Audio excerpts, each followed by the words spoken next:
Throughout the 20th century, women made great strides in terms of equality. They now make up nearly half the nation's workforce. But when it comes to careers in science, technology, engineering, and math, often called STEM, women are still way behind men. They make up less than a quarter of the workforce. Now, as more and more of these lucrative 21st century jobs are in demand, the race is on to close that gender gap. The link between what happens in the classroom and what happens in the whole economy is clear, especially in New York's capital region. High-tech multinational companies have moved in and they're hiring. Meanwhile, some local school districts are struggling with graduation rates around 50%. One of the latest efforts to change this reality is a new program at UAlbany's College of Nanoscale Science and Engineering. I think historically the way math and science has been taught is it can be dry. What the educators, both at the middle school, high school, and the university levels are trying to do is to keep the excitement, to teach it in a different way. Michael Carpenter is teaching a class of 8th grade girls. They've spent the month of August in an intensive day camp here at the college, getting experience in labs and even suiting up to go inside a clean room. Samia Davidson says she jumped at the chance to sign up for the program. It's kind of like school, but it's more fun. Like, we get to do more hands-on activities. You meet a lot of new friends, and it really benefits you. So like when you go back to school, you'll know more than what the teacher is teaching you about. The program is free and it launched earlier this year. It's a partnership between the college and Girls Inc., a national educational nonprofit.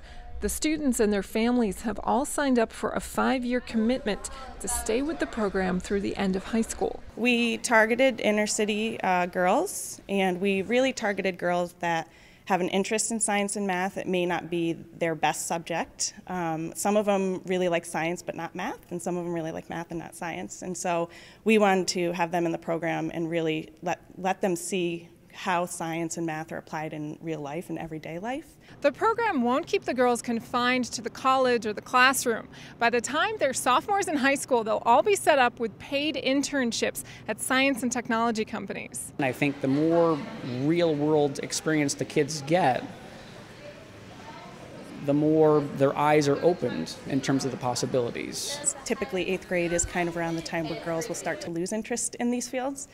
So we want to grab their attention and make them interested and enjoy science from this stage moving forward.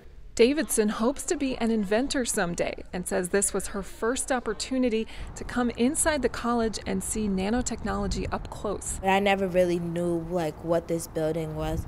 So like it was kind of like interesting to find out like what goes on inside of this building and like how they do stuff. This program is just one of many here in the capital region and across the country aimed at stepping up STEM education. It's an issue Margaret Ishida takes seriously as the head of the Empire State STEM Learning Network for SUNY. When you think about this question of why STEM, why now, why here, and why us, you know, it is a grand challenge. When we look at the economic development priorities in New York State and the nation, STEM has become, and STEM industries are hugely important. Ishida says STEM has become a particularly hot topic in education circles over the past 5 years, and now policymakers and businesses are taking it seriously too. It's estimated that more than 500,000 manufacturing jobs across the country are unfilled because employers can't find people with the right skills. At the new Global Foundries computer chip plant outside of Saratoga, only about half of their 1,500 workers are locals, and the company is looking to hire several hundred more people before the end of the year. Companies like Global Foundries in the capital region area are identifying this problem very early in their process, in the process of building a new plant and lab, you know, in the area, and are actively engaging with education, with SUNY, with other partners in the community to do something about it. The Girls Inc. program is aimed at getting more women to take those kinds of jobs, which can often pay twice as much as the national average. But even here at the Nanocollege, where the program is hosted, the workforce mimics that national gender gap.